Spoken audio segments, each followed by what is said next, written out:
How do you tame a titan? And by that I mean, how do you turn one of these into a houseplant? Many brazen souls have attempted to mimic God in the hopes of being rewarded with large, luxuriant leaves found only in the thickest, most remote regions of rainforest. These particular leaves are that of Anthuriums, the largest genus in the Araceae plant family. With about 1,500 species currently described and many new ones being discovered every year, Anthuriums come in practically every shape and size. Some have heart-shaped leaves. Some have long belt-strap leaves. Some have brightly colored blooms, while others have striking foliage.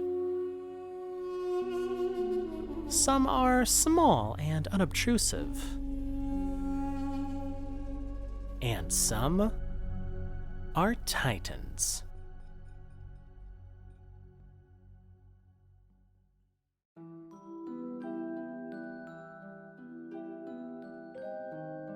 Tropical giants have always been considered trophies among wealthy plant collectors as far back as the 1800s. And while we are now able to get these exotic beauties into the hands of the masses, their care has not changed. Let's face it, it's no easier to get a large, pristine new leaf from your Anthurium than it was 150 years ago. These divas ain't budging. Circa 2018 to 2022, the 21st century aroid mania was in full swing all over the world. Demand was insatiable, and prices skyrocketed. Online photos of the most spectacular specimens grown in conservatories or by the most experienced private collectors began circling social media, capturing the hearts of many new aroid enthusiasts. Little did they know that these plants would give them nothing but heartache. The disappointing reality is that while several aroid genera have proven themselves fit for the masses, such as Aglaonema, Dieffenbachia, Epipremnum, and Philodendron, many Anthuriums have very specific care requirements, often too challenging to meet in our living spaces. They can reach imposing sizes, even as young adolescent plants, and quickly overwhelm their caretaker. But nothing is impossible, and many have proven successful at growing the large and luxuriant.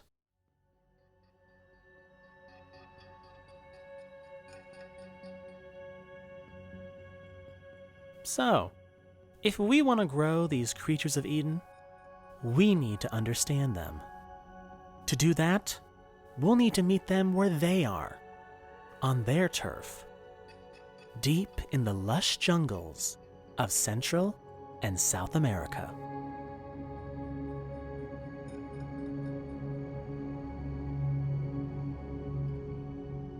Let's begin our Titan quest with the two most iconic Anthuriums, the King and Queen, Veitchii and Warwickkianum. They are quite the juxtaposition, aren't they? Gothic green versus chartreuse. Rigid corrugation versus smooth velvet.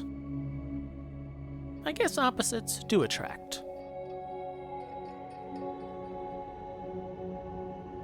These Anthuriums are notoriously difficult to size up as houseplants. The King is slow growing, and the Queen, well, she's not exactly one to compromise. But in the wild, where this power couple reigns, their leaves stretch much longer, wider, and thicker than any plant you'll see on Instagram.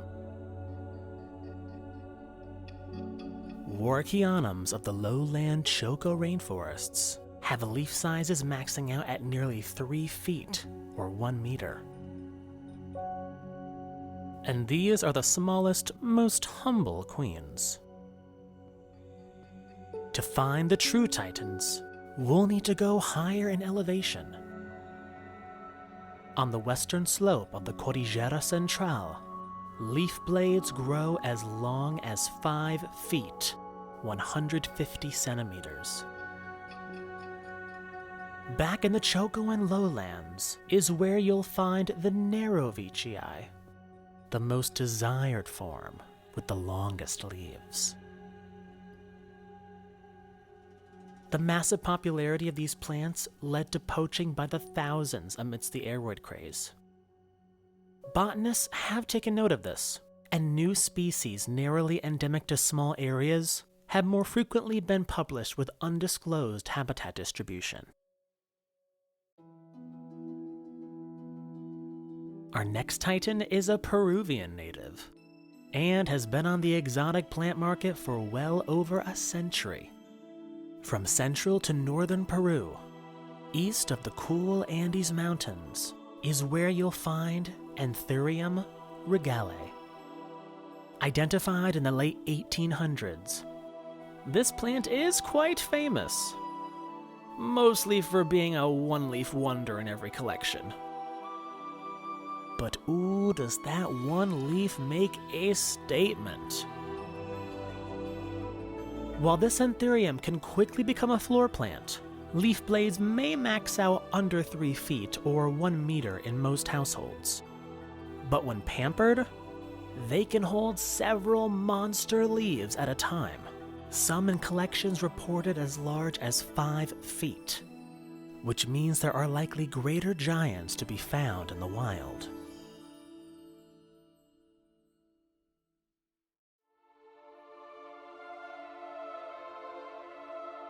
Traveling up north along the western Andean slopes, we enter the cloud forests that stretch from Ecuador through Colombia. The titan that lives here might be a nice large leaf alternative to the regale as a houseplant. Anthurium cupulispathum, described in 1995 with a name meaning cupola-shaped spathe. A cupola is a small dome-shaped cap, and a spathe is the sheath enclosing the spadix, or flower cluster of an aroid's inflorescence. The colors range from salmon to hot pink. This Anthurium is placed in a section with similar-looking Anthuriums called Belaluntium. This is currently one of the most poorly studied sections to date, and sometimes treated as a, quote, dumping ground, according to some in the field. But in my opinion, the Anthuriums of this section might be some of the best contenders for exotic houseplants. First off, this species and others in this section have large leaves that scream tropics.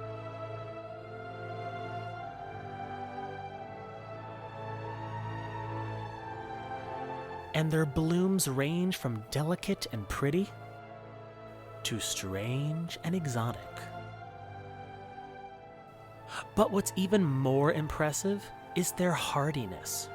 Unlike other Anthuriums we've mentioned, these terrestrial beasts acclimate quite well to ambient humidity levels, and can surprisingly tolerate drought much better than your average velvet leaf variety. My cupulispathum is a handsome floor plant. But if you're looking for something a bit smaller, might I suggest Anthurium brownii? They come in a variety of forms, but the best ones have shiny, narrow leaf blades with charismatic frilled sinuses that may remind you of a certain dinosaur from Jurassic Park. While these leaves can still reach 2 to 3 feet over several years, the petioles are only about half the size of my cupulispathum, and this might keep the plant a much more manageable size for some.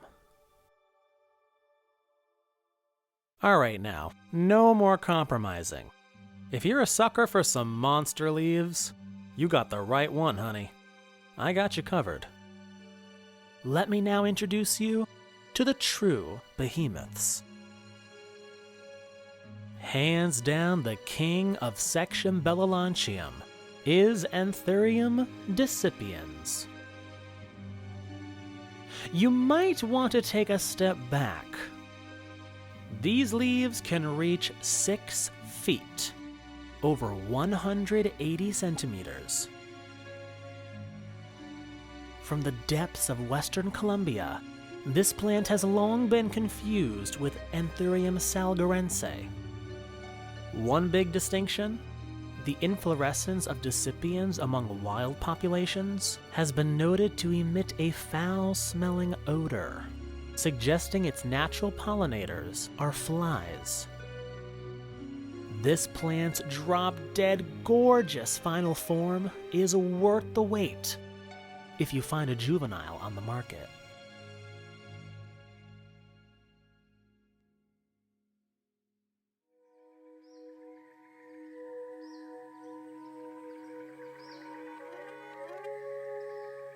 Let's feature something a little different. A little funky. Our first entry to reach 2 meters, 6.5 feet across, is Anthurium clavigerum, described in 1845. Not only does this plant have a wide leaf span, but also a wide natural range.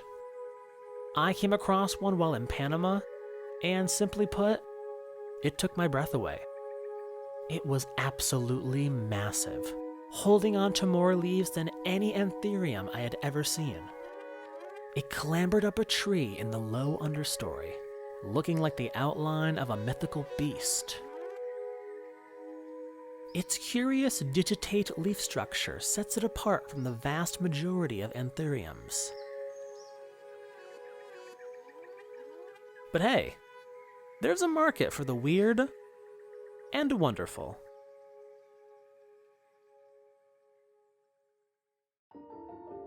Now, don't think I neglected to feature one of our beloved pendant boys. Truthfully, there are just so many to mention. Pendant Anthuriums need their own video. So let me know in the comments below if you'd like to see a future video about pendant Anthuriums and why they grow away from the sun. But for our final species entry, we have one of the hardiest green giants you can own as a houseplant. That is, if you've got the space for it. With leaf blades reaching 7 feet, 215 centimeters long, and a name that quite literally means pendulous foliage. This is Anthurium pendulifolium.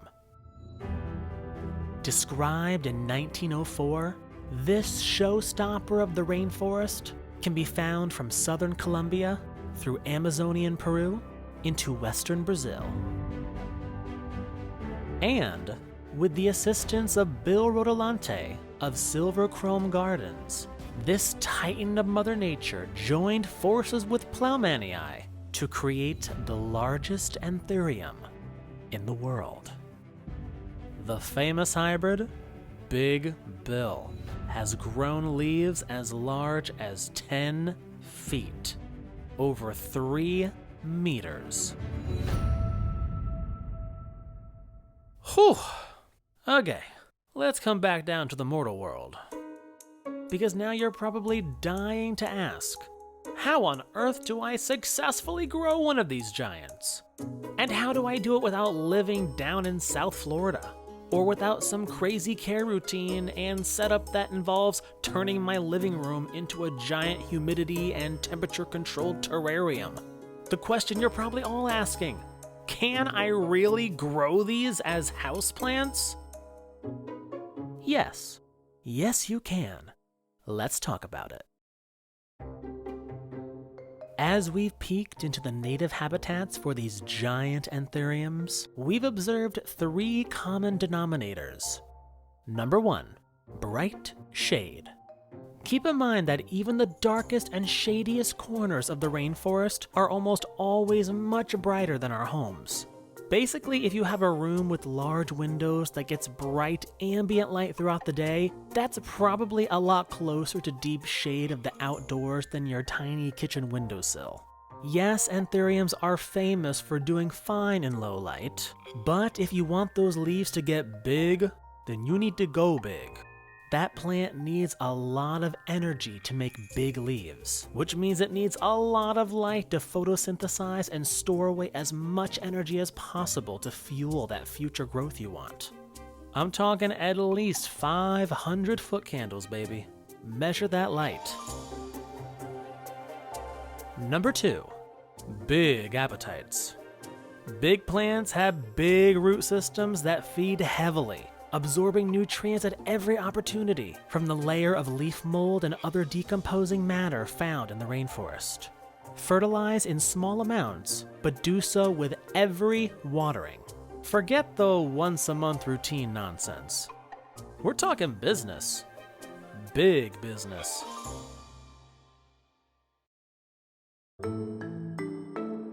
Number 3, high moisture. At this point, most aroid growers will simply say high humidity. But I'm changing the lingo here, because with the exception of a few fussy species, most anthuriums can be acclimated to medium and even low humidity if their moisture requirements are met by other means. Let me put it this way. Anthuriums in their natural habitat, where the humidity can reach 80% or higher, are seen with their roots exposed as they cling to well-drained slopes, rocky outcrops, or trees. They do this because their roots require air and water in equilibrium. Their roots can grow partially or completely exposed to the air because that air is keeping the roots hydrated. Try growing an anthurium in the north with half of its roots exposed, and you'll be very disappointed. The air in our temperate climates is much drier and will quickly dehydrate the roots, and by extension, the plant. So we must compensate for this lower humidity with a growing medium that is more moisture retentive while still being properly aerated. This is another point of argument among aroid collectors who deem their choice of aroid medium superior to others. I will simply say what works for me, because really it also depends on your environment and how you use water, and also how frequently you water. For me, my largest anthuriums grow in a mixture of sphagnum moss, which holds moisture like a sponge, mixed with tree fern, which I find is fairly free-draining but more moisture retentive than rocks or bark. I also like to add a little bit of small orchid bark and pumice to give the media different materials that will not dry out uniformly. I like there to always be pockets of moisture, which in theory should encourage the roots to grow more vigorously in search for water. And based on my observations, I find that it works. Finally, I add some fluval stratum, which in my experience slows down algae buildup. I grow in clear vessels because I like to be able to inspect the roots without disturbing the plant, which can cause some major issues when it comes to mature plants. Let it be noted, algae does not harm the plant in any way. This media concoction I mentioned can be used using a non-porous pot with drainage holes on the bottom, but I grow in glass vases without drainage holes. I put about an inch thick free draining base of fluval stratum or pumice, then just plant on top.